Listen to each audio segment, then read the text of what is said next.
আসসালামু আলাইকুম। হায়া ফুড রেসিপিতে আপনাদের সবাইকে স্বাগতম। আজ আমরা তৈরি করব চিকেন দম বিরিয়ানি। তো বন্ধুরা, সবটা সময় জুড়ে আমাদের সাথেই থাকুন। আপনারা যদি এমন রেসিপি পেতে পছন্দ করেন তাহলে অবশ্যই আমাদের চ্যানেলটা সাবস্ক্রাইব করুন, সাথে বেল আইকনটা বাজিয়ে দিন। তাতে করে আমাদের প্রতিটা নিত্য নতুন রেসিপি সবার আগে পৌঁছে যাবে আপনার কাছে। তো এখন আমরা তৈরি করে নেব বিরিয়ানির মশলা। তার জন্য আমরা এখানে দিয়ে দেব 4টে শুকনো মরিচ, দিয়ে দেব 10 গ্রাম ধনিয়া, দিয়ে দেব 2টা কালো এলাচি, দিয়ে দেব 2 পিস তেজপাতা, দিয়ে দেব 4 টুকরা দারচিনি, দিয়ে দেব একটা স্টার মশলা, দিয়ে দেব 2 গ্রাম শাহি জিরা, দিয়ে দেব 2 গ্রাম লং, দিয়ে দেব 4 গ্রাম গোলমরিচ ও দিয়ে দেব 10 গ্রাম নরমাল জিরা, দিয়ে দেব 10 পিস এলাচি। তো এখন আমরা এগুলোকে অল্প আঁচে ফ্রাই করে নেব। তো আমাদের মশলাটা ফ্রাই হয়ে গেছে, এখন আমরা চুলাটা বন্ধ করে দেব আর এটাকে ব্লেন্ডারের মাধ্যমে পাউডার করে নেব। তো আমরা আমাদের বিরিয়ানির মশলাটাকে পাউডার করে নিয়েছি। তো এখন আমরা তৈরি করে নেব আধা কিলো পেঁয়াজের পেঁয়াজ বারেস্তা।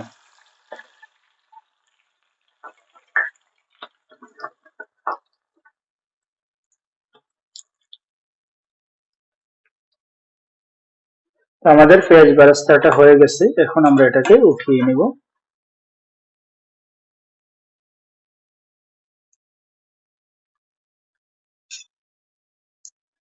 আমরা একটু অন্য একটা চামচের সাহায্যে প্রেস করে তেলটা যতটুকু সম্ভব সরিয়ে নেব।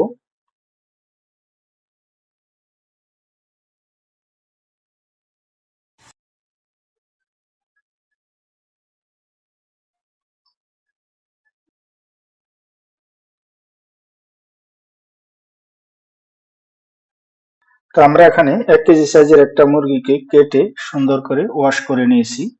এখন আমরা এটাকে মেরিনেট করে নেব। তো তার জন্য আমরা প্রথমে যেই বিরিয়ানির মশলাটা তৈরি করেছি তার থেকে অর্ধেকটা মশলা দিয়ে দেব।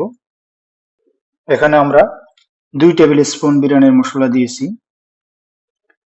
দিয়ে দেব 1.5 টেবিল স্পুন কারি পাউডারের গুঁড়া, দিয়ে দেব 2 টেবিল স্পুন রেড চিলি পাউডারের গুঁড়া, দিয়ে দেব 1 টেবিল স্পুন জিরার গুঁড়া,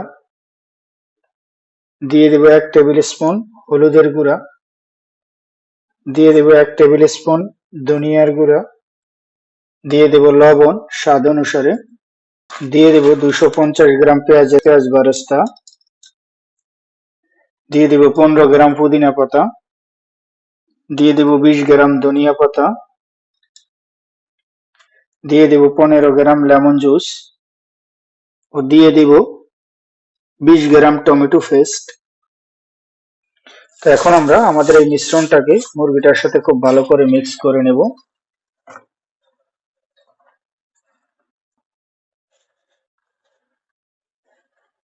তো এখন আমরা আমাদের মুরগিটার সাথে দিয়ে দেব 400 গ্রাম টক দই।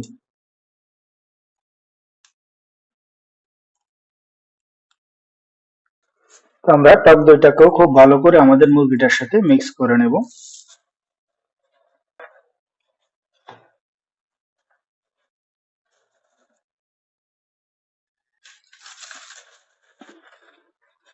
তো এখন আমরা তার সাথে দিয়ে দিব 100 গ্রাম তেল।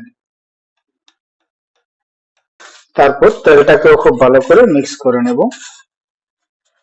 তো এখন আমরা আমাদের মুরগিটাকে রেস্টে রেখে দেব আধা ঘন্টার জন্য। তো ফিরে আসছি আধা ঘন্টা পর।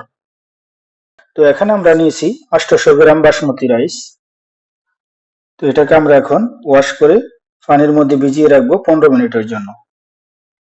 তো আমরা চুলার মধ্যে বসিয়ে দিয়েছি একটি পাতিল, তার মধ্যে দিয়ে দিব 50 গ্রাম ঘি।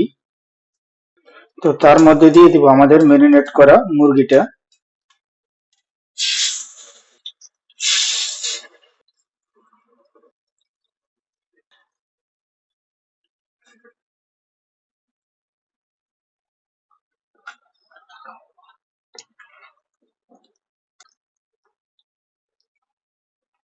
তো আমরা মুরগিটার সাথে পূর্বে আদা রসুনের পেস্ট দিইনি, এই জন্য এখন আমরা আদা রসুনের পেস্ট দিয়ে দিব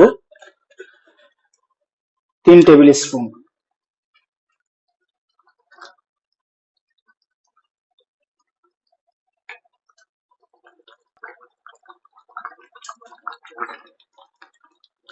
আমরা প্রত্যেক 2-1 মিনিট পর পর একটু নেড়ে দেব যাতে করে নিচে থেকে না লেগে যায়। তো আমরা চুলার মধ্যে বসিয়ে দিয়েছি কিছু পানি, আমাদের পানিটা বয়েলড হয়ে গেছে। এখন আমরা তার সাথে দিয়ে দিব 4 পিস এলাচি, দিয়ে দিব 6 পিস লবঙ্গ, দিয়ে দিব 10 পিস গোলমরিচ, দিয়ে দিব 2 টুকরা দারচিনি, দিয়ে দিব একটা তেজপাতা, দিয়ে দিব একটা স্টার এনিস। তো এখন আমরা আমাদের বয়েলড হওয়া পানির মধ্যে দিয়ে দিব আমাদের ভিজিয়ে রাখা বিরিয়ানির চাউলটা।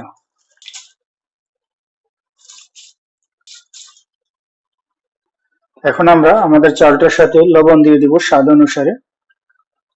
তো এখন আমরা ঢাকনা দিয়ে আমাদের চাউলটাকে সিদ্ধ করে নেব 10 মিনিটের জন্য। তো আমাদের চাউলটা 10 মিনিট হয়ে গেছে, এখন আমরা আমাদের চাউলটাকে উঠিয়ে নেব।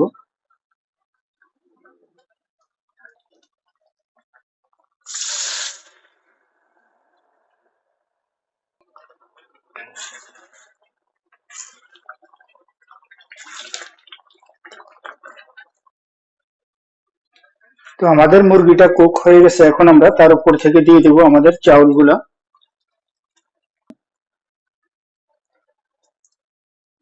তো আমরা আমাদের চাউলটাকে খুব সুন্দর করে উপর থেকে দিয়ে দেব।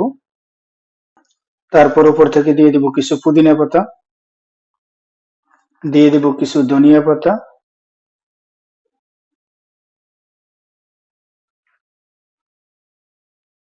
ও দিয়ে দেব পেঁয়াজ বেরেস্তা।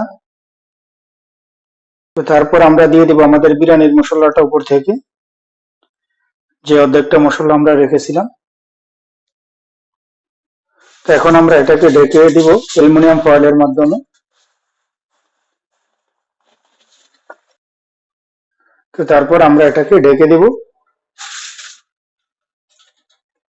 তো তারপর আমরা তার উপর থেকে দিয়ে দিব একটা বার জাতীয় কোনো জিনিস। এখানে আমরা একটা পাতিলের মধ্যে পানি দিয়ে দিয়েছি। তো এভাবে আমরা এটাকে কুক করব আরো 25 মিনিটের জন্য। তো ফিরে আসছি 25 মিনিট পর। তো 20 মিনিট হয়ে গেছে, এখন আমরা আমাদের চুলাটাকে বন্ধ করে দেব। তারপর ঠান্ডা হলে আমরা আপনাদেরকে দেখাচ্ছি আমাদের দম বিরিয়ানিটা কেমন হয়েছে।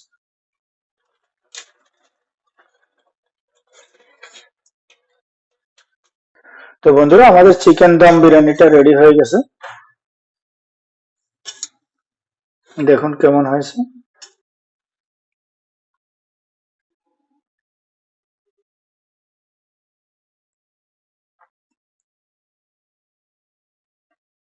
তো বন্ধুরা, আমার এই রেসিপিটা যদি আপনাদের ভালো লাগে অবশ্যই আপনারা বাসার মধ্যে ট্রাই করবেন, আর আপনাদের অনুভূতিগুলো জানাবেন কমেন্টের মাধ্যমে হায়া ফুড রেসিপিতে। তো দেখা হবে ইনশাআল্লাহ পরবর্তীতে অন্য কোনো ভিডিওতে। আল্লাহ হাফেজ।